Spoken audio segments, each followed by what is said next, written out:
حمودي المنسف صار جاهز. حبيبي إذا أجيتوا زيارة لمرقد إمام علي وتريدون أكل طيب ورخيص فتعالوا المندي جنوب اليمن ركن شارع الرسول. إذا تجي للزيارة وعندك 6000 دينار تقدر تقرب أرخص وجبة من مندي جنوب اليمن. تعال يا محمد. حمودي هذه وجبة 6000 اللي هي أرخص وجبة في مندي جنوب اليمن. الآن ويانا بالزربيان.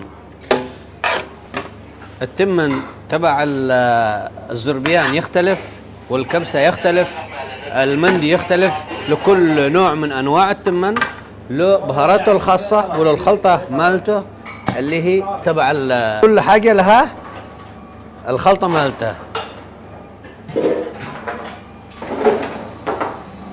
شنو هذا البصل الأسود الشيف؟ هذا البصل المحروق اللي هو أساس الزربيان.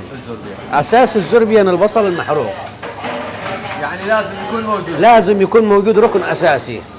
والبتيتة. طلع لك أطيب وجبة الكبسة.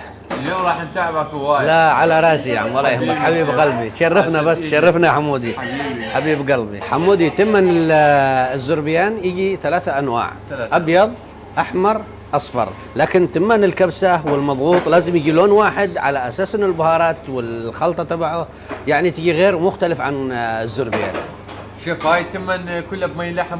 مي اللحم كله بمي اللحم، والدجاج لازم ينطبخ بمي الدجاج. حلو. وهذه لك أحلى وجبة. يعني حتى الطعم ويا الزربيان والمندي تختلف. يختلف، لكل حاجة لها الطعم ولها أصولها اللي شغالة بها. هاي أكلة مشهورة باليمن. أكلة مشهورة باليمن أكيد. هواية. هواية.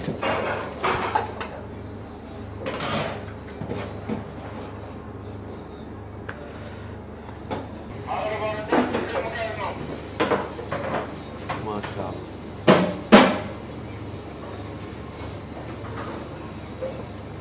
عاشت ايدك حبيبي الله يحفظك ويبارك فيك. على راسي حبيبي الله على يحفظك. كل اكلات اليوم. على راسي الله يحفظك ويبارك فيك حبيب قلبي. هاي وجبة كاملة. وجبة كاملة من مندي جنوب اليمن. تقدر تخلينا حبة حبة دقاق. حبيبي.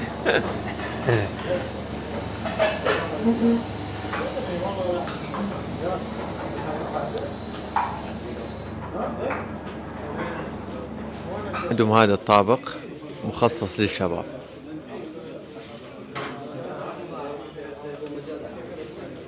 وهاي الطابق فقط مخصص للعوائل. عنوان مندي جنوب اليمن، شارع الرسول، بعد 100 متر عن إمام العلي.